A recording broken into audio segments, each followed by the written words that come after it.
kung mula sa pagiging isang guro, paano po kayo napunta sa politics? Okay.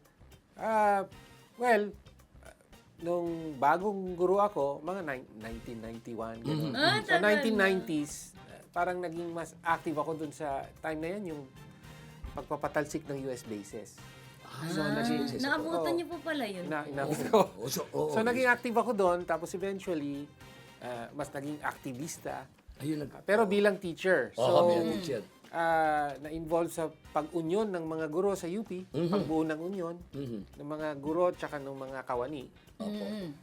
Tapos nasama ako sa Alliance of Concerned Teachers. Ayun na yun. Naging national chair ako. Tapos more or less doon na, nag-decide kami magbuo ng party list. Party list, yun nga yung Alliance of Kung Concerned if you Teachers. don't mind, ano po ang Alliance of Concerned Teachers? Okay, 1982 pa ang organization na to. 82 pa. So nabuo nung panahon ng Marcos dictatorship.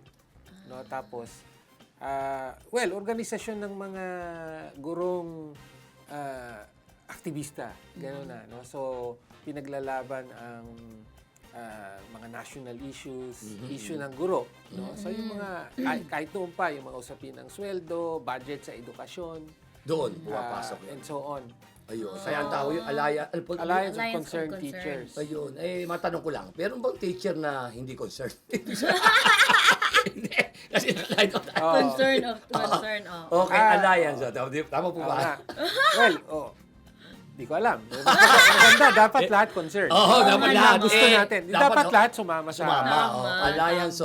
Alliance of Concerned Teachers. Ang ibig sabihin ng ACU, ang ibig sabihin ng concern saan. Ayun, ang concern kung saan. May concern sa bayan. Sa bayan.